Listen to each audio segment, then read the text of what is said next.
आज हम गणित ज्ञान कक्षा 5 दशमलव जोड़ घटाना अभ्यास 9 के सवालों को हल करेंगे। पहला प्रश्न है, देखो और बताओ कौन बड़ा है। तो हमें दिया 1.95 और दूसरी है 3.85। ये दो संख्याएं दी गई हैं और इसमें हमें देखना है कौन सा बड़ा है। तो जैसे इकाई का अंक, ये दशमलव के पहले इकाई का अंक एक और तो दहाई का अंक हो जाता है ना। यहां पर इकाई का अंक 3 है, तो इकाई का अंक जो बड़ा होगा यहां पे 3 बड़ा है, तो ये वाली संख्या क्या हो जाएगी, बड़ी हो जाएगी। तो क्या लिख देंगे, 1.95 ये छोटा है, किससे छोटा, 3.85 यानी ये बड़ा हो गया। ठीक, या फिर हम इस तरह लिख सकते हैं 3.85 ये बड़ा है। ठीक, अब बड़ा छोटा का चिन्ह कैसे पता चलता है। ये मान लो कोई चिड़िया है, अब यहां पर ये छोटा दाना है और ये बड़ा दाना है, तो जहां पर बड़ा दाना होता है वहां पर चिड़िया का मुंह खुल जाता है। ये यानी जिस तरफ संख्या बड़ी होगी चिड़िया मुंह क्या करेगी, उसी तरफ खोल देगी। ठीक है, नहीं तो चिड़िया क्या करेगी, मुंह बंद रखेगी। जैसे इस तरफ होता तो चिड़िया मुंह क्या होती, बंद करती, क्योंकि वो छोटा दाना है। ठीक है, तो जिस तरफ बड़ी संख्या होती है ये जो है ना, उस तरफ आएगा। तो ये बड़ी संख्या या इसको इस तरह लिख सकते हैं, 1.95 ये क्या है, छोटा है। किससे छोटा है, 3.85 से। ठीक, अब यहां पर 11.71 दिया, यहां पर 7 1 को इकट्ठा मिला के नहीं पढ़ेंगे, गलत हो जाएगा, क्योंकि ये 10वां हिस्सा है, ये 100वां हिस्सा है ना। तो 11.71, दशमलव के बाद जो भी अंक आते हैं उसको अलग अलग पढ़ा जाता है। 11.11, तो यहां देखेंगे ये तो 11 यहां पे समान है, दशमलव के बाद ये 10वां हिस्सा, यहां पे 7 है और यहां पर 1 है, तो ये बड़ा है। तो ये जो संख्या 11.71 हो जाएगी, ये बड़ी हो जाएगी। और बड़े छोटे के फॉर्म में लिखना हो तो लिख देंगे 11.71 ये बड़ी है ना, 11.11 से। आप लोगों ने समझाया था कि जिस तरफ का दाना बड़ा होता, जैसे इस तरफ का दाना बड़ा है तो मुंह इस तरफ खुलेगा, जिस तरफ की संख्या क्या होती है, बड़ी होती। अब जैसे यहां पर 3 है, 3 दशमलव, फिर यहां 7 है, यहां भी 7 है 10वें हिस्से में, 100वें हिस्से में 5 5 है, लेकिन 1000वें हिस्से पे यहां पे 7 है, यहां 5 है, तो यह अंक बड़ा हो गया, तो ये संख्या बड़ी हो जाएगी। 3.757 बड़ी हो गई, ये लग गया 3.755 से।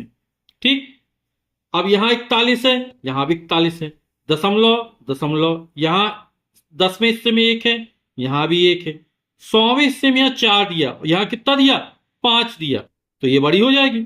यानी ये वाली संख्या क्या हो जाएगी, बड़ी हो जाएगी। हमसे पूछा कौन सी संख्या बड़ी है, तो 41.154 लिख देंगे उत्तर में। ठीक, या इसको इस तरह भी सकते, 41.145 ये छोटी किससे, 41.154 से। ठीक, प्रश्न संख्या 2 है, आरोही क्रम में लिखो। आरोही मतलब चढ़ते हुए क्रम में लिखना, यानी सबसे पहले सबसे छोटी संख्या आएगी, फिर उससे बड़ी आएगी, फिर उससे बड़ी आएगी, फिर सबसे बड़ी। जैसे जीना चढ़ते हैं ना, जैसे जैसे जीनों में चढ़ते जाते वैसे वैसे अपनी ऊंचाई बढ़ती चली जाती है ना।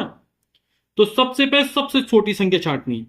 तो इसमें सबसे, यहां पे 2 है इकाई में, यहां पर 3 है, यहां पर 1 है, यहां 5 है, तो यहां पर 1 है, ये सबसे छोटी संख्या हो जाएगी, 1.78। अब इससे बड़ी संख्या कौन सी है, ये छोटी है, किससे छोटी है, इससे बड़ी संख्या हो जाए, यहां पर 1 है, यहां 2 है, तो ये 2.43 से।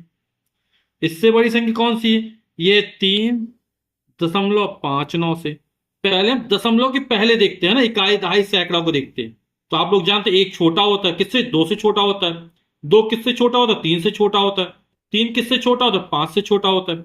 तो यहां पर यह आ जाएगा 5.76। अब अगले में यहां 28 है, यहां 28 है, यहां 24, यहां 25 है, तो आप लोग जानते हैं 24 छोटा होता है, तो ये हो जाएगा 24.459। ये किससे छोटा है, ये 25 से छोटा है, तो 25.453। अपन दशमलव संख्याओं को तब देखेंगे जब इकाई दहाई ये जो संख्या पहले दी गई दशमलव के पहले वो समान हो जाए। जैसे यहाँ पर 28 28 है, अब दशमलव के बाद यहाँ 1 है, यहाँ भी 1 है, यहाँ 7 है, यहाँ 7 है। अब यहाँ तो आगे नहीं है, जब आगे कुछ नहीं तो 0 मान लेंगे। क्या मान लेंगे? 0। और यहाँ कितना है? 3। तो ये बड़ी हो जाएगी, है ना। तो इसके बाद कौन सी है? ये आ जाएगी, इससे बड़ी हो जाएगी 28.17। और इन संख्याओं में दी गई सबसे बड़ी संख्या हो जाएगी 28.173। ठीक। प्रश्न संख्या 3 है, अवरोही क्रम में लिखो। अवरोही क्रम मतलब घटते हुए क्रम में लिखना है। सबसे पहले सबसे बड़ी संख्या आएगी, फिर उससे छोटी आएगी, फिर उससे छोटी आएगी, फिर सबसे छोटी आएगी इन दी गई संख्याओं में, है ना। जैसे अपन क्या हो सीढ़ियां उतर रहे हैं, है ना। तो यहां पर सबसे बड़ी संख्या कौन सी होगी? जैसे यहां पर 7 है, यहां 7 है, यहां 8 है, यहां 6। दशमलव के पहले देख रहे हैं हम, है ना। तो सबसे बड़ी 8 हो जाएगी। तो पहले लिख देंगे 8.53। फिर उसके बाद 7 आएगा, है ना। लेकिन यहां पर 10वें हिस्से में 9 है और यहां 10वें हिस्से में 8 है, तो 9 बड़ा होता है। तो फिर कौन संख्या आएगी? 7.91। अब ये संख्या बड़ी है ना, इससे इससे 7 ये बड़ी है, तो ये चिन्हता लगेगा। ठीक। अब 7.91 किससे बड़ी है? ये 7.89 से बड़ी है। और यहां पर सबसे छोटी संख्या कौन सी? 6.95। अब इसको देखते हैं, यहां 41 है, यहां 43 है, यहां 43 है, यहां 45 है। तो 45 सबसे बड़ी संख्या हो जाएगी। तो लिख देंगे 45.63। और ये किससे बड़ी है? यहां 43 है, यहां भी दोनों समान हो गए। दशमलव के बाद 3 दिया, ये 10वां हिस्से में 3 है और 10वें हिस्से में 4 है, तो ये बड़ा हो जाएगा। तो ये संख्या बड़ी हो जाएगी, है ना। यहां पीछे जीरो बढ़ा सकते हैं, है ना। तो 43.43 बड़ा किससे बड़ा है? 43.351 से। तो 43.43 आएगा। फिर इसके बाद ये आएगा 43.351। और इनमें सबसे छोटी संख्या हो जाएगी 41.135। प्रश्न संख्या 4 है, जोड़ो। तो यहां दशमलव की जो दशमलव आना चाहिए, है ना। अपन जोड़ना चालू करते हैं 1000वें हिस्से से। तो 8 में 9 जोड़ेंगे, कितना हो जाएगा? 17 हो जाएगा, है ना। 17 इकाई का अंक कितना है? 7 है, और 1 हासिल में चला जाएगा। ठीक। अब यहां पर 5 और 6 में जोड़ कितना? 11 हो जाएगा। और हासिल का कितना? 1 था, कितना हो गया? 12 हो गया। तो 2 लिख देंगे और 1 हासिल में चला जाएगा। ठीक। 4 4 8, हासिल का 1 9, दशमलव दशमलव लगाया। 8 में 3 जोड़ेंगे 11, तो जाएगा जोड़ा है 11.927। अब इसको जोड़ते हैं, 6 में 5 जोड़े 6 5 11 की 1, है ना। और यहां पर ये हासिल में आ जाएगा। 7 में 1 जोड़ा 8, और 8 में 1 जोड़ा 9 हो जाएगा। दशमलव था, दशमलव लगाया। 5 में 6 जोड़े 11 हो जाएगा। फिर हासिल में 1 जाएगा, 7 और 1 8, हासिल का 1 तो जाएगा 9, तो हो जाएगा 91.91। 7 में 8 जोड़ेंगे हो जाएगा 15, 5 लिख देंगे और 1 हासिल में चला जाएगा। 3 में 1 जोड़ देंगे, कितना हो जाएगा? 4 हो जाएगा। 0 में 0 यानी शून्य में शून्य, शून्य ही रहेगा। दशमलव की दशमलव लगाया। 7 में 3 जोड़ेंगे, कितना हो? 10 हो जाएगा। तो शून्य लिखेंगे और 1 किस में चला जाएगा? हासिल में चला जाएगा। 1 और 1 2, हासिल का 1 3, तो योगफल आ जाएगा 30.045। प्रश्न संख्या 5 है, घटाओ, है ना। तो 7 में 7 जाएगा शून्य, 1 में 1 जाएगा शून्य, दशमलव तो दशमलव गया। 9 में 7 जाएगा 2, 2.00 2 बचा। 9 में 9 जाएंगे, शून्य आ जाएगा। 3 में 3 गया शून्य। 6 में 5 घटाएंगे, कितना बचा रहेगा? 1 बचा रहेगा। दशमलव दशमलव लगाया। 6 में 4 घटाएंगे, तो 6 में 4 है, कितना बचेगा? 2 बचेगा। अब 6 में 5 घटाएंगे आएगा 1, 4 में से 1 घटाएंगे आएगा 3, दशमलव की दशमलव लगाया। 4 में 2 घटाएंगे आएगा 2, और 1 में 1 जाएगा तो आएगा 0। यानी इसको लिख सकते हैं घटाने पर 2.31, और ये हमारा उत्तर हो जाएगा। प्रश्न संख्या 6 है, प्राथमिक विद्यालय व पूर्व माध्यमिक विद्यालय में बच्चों को दूध पिलाया गया। यदि प्राथमिक विद्यालय में 6.60 लीटर तथा पूर्व माध्यमिक विद्यालय में 8.80 या 0 लीटर दूध पिलाया गया तो कुल कितने लीटर दूध पिलाया गया। तो जब भी कुल की चर्चा की जाए तो क्या करना, जोड़ देना है ना। तो प्राथमिक विद्यालय के जो बच्चों को दूध पिलाया गया है वो कितना है, 6.60 या 0 लीटर। मात्रा लिखना बहुत जरूरी है ना।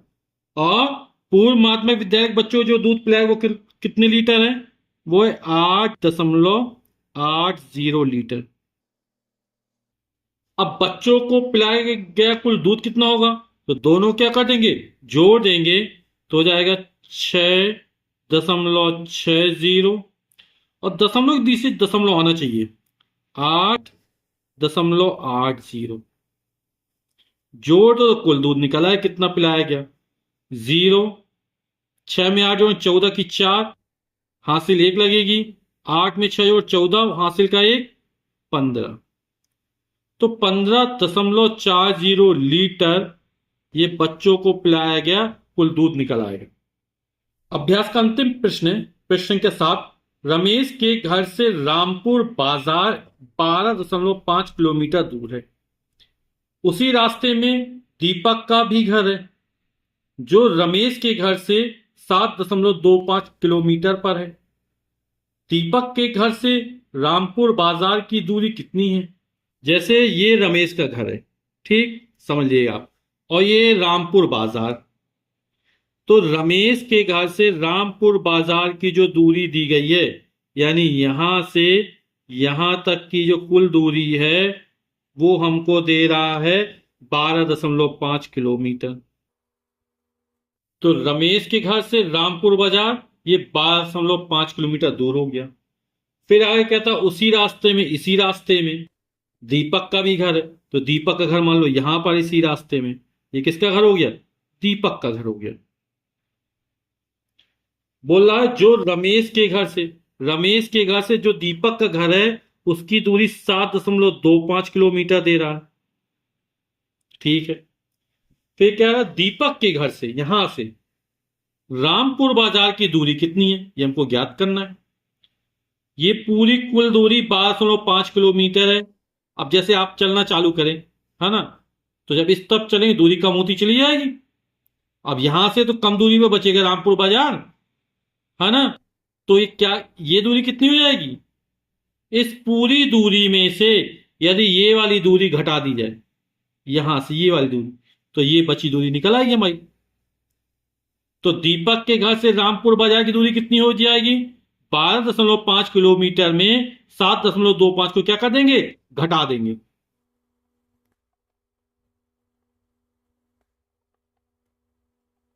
तो दीपक के घर से रामपुर बाजार की दूरी यह है 12.5 में कितना घटाना है, दशमलव की दशमलव आना चाहिए। यहां पे इकाई के अंक में इकाई के अंक 7, फिर 2 और ये 5। यहां पर नहीं दिया तो यहां 0 पर बढ़ा सकते हैं, ठीक है। 0.5 हासिल लेंगे, यहां जाएगा तो ये हो जाएगा 10, ये कितना बचेगा 4। तो 10 में 5 जाएगा, बचेगा 5, यहां बचा 4, 4 में से 2 गया 2। अब 2 फिर 7 में हासिल लेंगे तो 12 हो जाएगा, 12 में 7 जाएगा तो 5।